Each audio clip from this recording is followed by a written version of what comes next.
Hello everybody and welcome back to another video. In today's video we're going to go through the average costs associated with driving, specifically when you first start learning and then into your first year of motoring. If you haven't already, make sure you hit the subscribe button to stay up to date with videos that I post on the channel and to see more helpful content like this. So first of all, you need to apply for your provisional driver's license. Now this can be done from the age of 15 years and 9 months and it'll cost you £34. So that's the first thing to get out of the way. There's no sort of prerequisite to get that license other than the age and obviously the monetary value.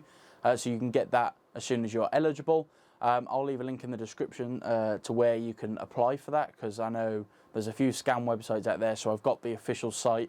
So I'll chuck that in the description. There'll be a load of handy links down there, so if you're stuck on anything, trying to find your way, then have a look down there and you'll see them. I will point out which links I'm going to put down there as we progress through this video. So once you've reached the grand old age of 17 and you've got your driver's license, you can now begin to learn to drive. Get in touch with your local driving school, have a Google, literally just bash in local driving schools and see what comes up in the list. Have an ask around, friends and family, see if who they learnt with are still in business, or if they know of anyone, their friends have spoken to them about them recently, who their kids might have passed with or something like that. Have an ask around, see who's recommended, chuck something on a Facebook group, see if they do a bulk pricing, see if they'll do an introductory lesson. The introductory lesson is more important than anything, because if you get in the car and there's no sort of, if you don't click with the driving instructor, it's going to be difficult for you for the next 3 months, 4 months, 6 months, whatever it might be that you're learning with them. So, as I mentioned, I paid £27 a lesson back in 2017. I was also in Birmingham, which might mean the prices are inflated or not inflated. I'm not entirely sure. I believe Chelsea paid £25 a lesson in Shrewsbury. Prices have gone up with everything nowadays, so prices might be a little bit more. This is just guidelines based on what I can find on the internet and my personal experience and experience of people around me. So there you go. Mine was £27 lesson, Chelsea's was 25. It's around that area. So apparently the UK average is between 25 and £35 a lesson. So the thing that will determine your overall price is the number of hours that you need to spend practicing. So yeah, I did 30 hours. So my overall total personally was about £800, which I don't think is too bad for all the hours of driving that I managed to do. So as I mentioned, I've had a look online for some statistics and stuff to get a bit more of an average. So like I said, the average price of a lesson is between £25 and £35. That's according to the RAC. Obviously these figures might change. And the average number of hours somebody in the UK needs to be confident with their driving ability is apparently 45 hours. So if we take £35 an hour at 45 hours, that will give you a grand total of £1,600. Quick maths! However, everybody learns at different rates, so you might take less time. Your driving instructor might not charge £35 an hour, so it might be £25 an hour, which will dramatically decrease the price. Also, as I mentioned, if you're doing bulk buys, so you're buying 10 lessons at a time for a discounted rate, that price will come down. This is literally just a baseline based off what I know and what I can find on the internet. Then there's also the possibility of getting a bit more practice in with borrowing a family member's car. As long as the person in the passenger seat insures you on the car's insured, they're insured on the car, and they're at least 21, I believe it is, and have held the license for 3 years, I think, then they can have you in the driver's seat while they're in the passenger seat. Obviously, that's something that you have to be fortunate enough to be able to do. I wasn't. But some people are, and if you're fortunate enough to do that, that's great. And it's a good way to increase driving hours without spending a lot more cash. But my overall advice for learning to drive is to ask questions. Ask family and friends who they learnt with, ask for their opinion, ask can they take you out in their car and get you insured on it temporarily. Just ask for help, basically, and see if they can recommend someone or they know someone that can recommend someone, because you never know what you might find. So once you've started your lessons, you'll want to start revising for your driving theory test. This is a test that's sat in a DVSA test centre. It's a computerised test, so it's taken on a computer, and costs £23. And this is something that is mandatory to do before you take your practical driving test, so before you can get your full driver's licence. You don't need to complete this test before you start learning to drive. However, my advice would be when you start learning to drive, start revising for your theory test. As soon as you feel comfortable to take your theory test, go and just get it out of the way. So as I say, this needs to be completed successfully before you can book your practical test. It costs £23. It's done at DVSA Test Centre. I will leave a link in the description to a really useful app where I learn all of the stuff for the theory test, and it's also got practice questions in it. Really, really good app. I think it cost me about £12-ish, but it was really, really good. And I did try the books, but I just couldn't get the information in. So I tried that app and it worked. I passed first time. Get that test out of the way as soon as possible. As soon as you feel comfortable to take the test, get it out of the way. I'll leave a link in the description to where you can book that test. Again, there's a load of fake sites out there that will literally just take your money and that's it. So I'll leave the official gov.uk link in the description where you can book that theory test. So you've passed your theory test, you've done your hours in the car, and you've got your provisional driver's license. You're ready to do your practical test, and your instructor thinks so too. Your practical test will cost between £62 and £75. It's £62 during the week and £75 during the evenings, weekends or bank holidays. There's a massive waiting list, so as soon as you get the slightest inkling that you're ready, get it booked and give that date to your instructor and just get it out of the way. So as well as the £62 to take the test, you will obviously also have to pay for an hour's worth of your instructor's time and the use of their car, their fuel, etc. So you can add that fee onto the price of the test too, which will bring passing your practical test up to around £90 to £100. So you've done your driving test, you've got back to the test centre and the assessor has told you you've passed. Congratulations. Really good. You've now got your independence, your freedom, and you can go out and explore the world.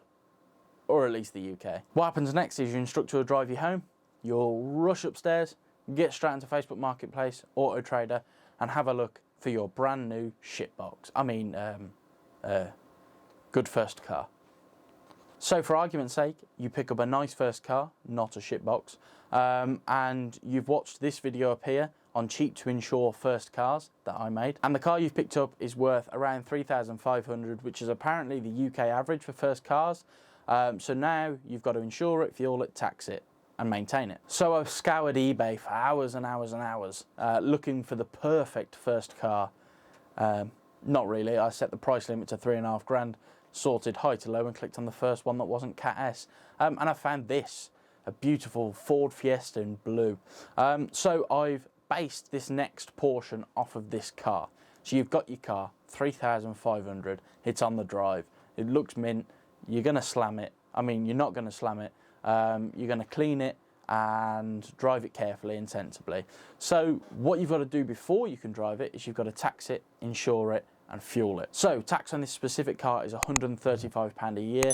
That's paid to the government. You can pay it monthly, which is the way I prefer to pay it. But it's up to you, completely up to you. Depends on how things work for you. But £135 a month, obviously each car is different. Some of the newer cars, like the EcoBoosts, have very low tax or even nil tax maybe. If you're lucky enough to be able to afford an electric car, those have no tax. Hybrids carry less tax. Big old dirty diesels have more tax, etc, etc. And now on to fuel, something that is very expensive at the minute. But fuel, 12,000 miles in a year is the UK annual average mileage. So we're basing off of that statistic, and your yearly bill in this Ford Fiesta anyway would be around £2,600 a year in fuel. Obviously that is all dependent on your driving style, where you're driving. Are you doing motorway journeys? Are you doing city driving? How many people you're carrying? Have you got a load of weight in the car all the time?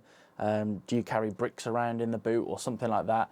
All depends on the car as well, and there's a lot of factors that come into it. So 2,600 is probably a fair estimate, but again, all depends on the car. Your mileage may vary. So you've got a license, you've got the car, it's taxed, and it's got fuel in it. Now you just got to insure it. So my advice would be to use comparison websites. A lot of people ask, oh, who are you insured with, or who insures XYZ car? My mom's insured with so-and-so, my dad's insured with so-and-so. My brother said this one's really good. Ignore them. Car insurance quotes are tailored to the person, to the car, where they live, what job they do, how old their dog is, all of this sort of stuff. There's so many factors that make up a a price to insure a car. Hence why I've not given a guide price here, because there's no way of knowing. I will put a guide price using what I paid so that I can get this counter to go up, but that is it. I can't give you a price for this portion. So what I would say is get yourself on comparison websites, compare the market, go compare. I'm not affiliated with any of them, but if they would like to sponsor a video, I wouldn't say no. Anyway, I'll leave links to them in the description. Chuck your details in there and have a look, see who comes up the cheapest. One thing I would say is definitely get a black box. A black box, although it is annoying, will bring the price of your insurance down, and in some cases is the only way to get insured. When I first passed my test, it was the only way I could get insured, was with a black box. And another tip, add a family member to your policy. Even now, 5 years after I passed my test, my mum is still on my car insurance because it brings it down enough for it to make it affordable. It's still not that affordable, but she's still listed on it because it brings the price down. And every time I renew, which I will be doing in February, I do take her off just to see if it will decrease the price, and it never does. Add a parent, a family member, something like that. Somebody that's got a good driving record, no points, no speeding, that sort of thing. Chances are, like I say, my mum has literally never driven any of the cars that she's been insured on. However, just having her on the insurance as a named driver brings the policy price down, which is great. So get yourself on comparison sites, try a few different cars in there. It's pretty simple. Once you put all your information in, you can just change the reg plate and just keep bashing different cars so you find one that's cheap enough to insure. I would probably get this done before you buy the car, because once you buy the car, you're stuck with it.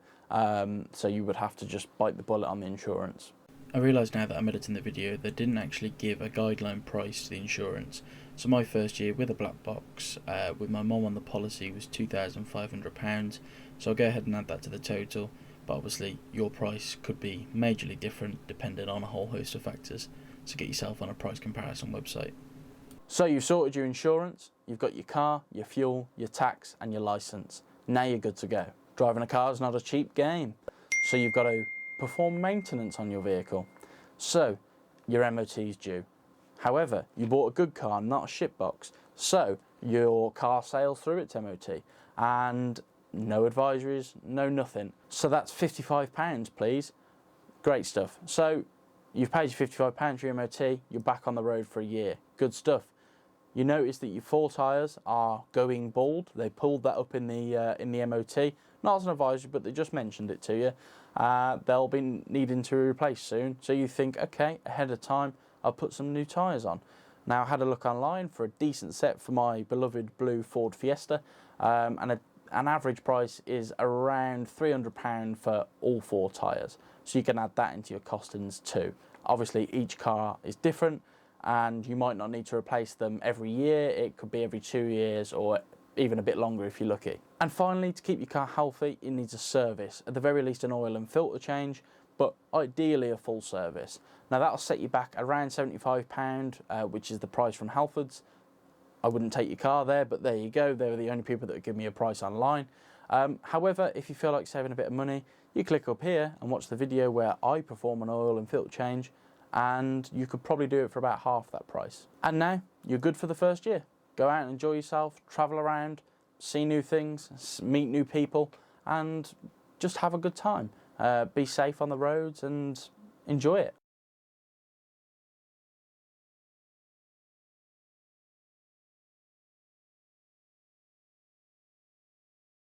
I hope this video was insightful and that you enjoyed it. Let me know in the comments if you're getting ready to start learning to drive and this video was useful. And if you're already driving, let me know how long you've been driving for. How did you pass your test? Did you do an intensive course? Did you learn week by week, month by month? Let me know in the comments. I'd be interested to know. Personally, as I mentioned, I've been driving 5 years. I learned from the 2nd of August to the 6th of December. Passed it, within the same few months. And yeah, it's been great ever since. Thank you for watching. Take it easy on the roads, and I'll see you in the next one.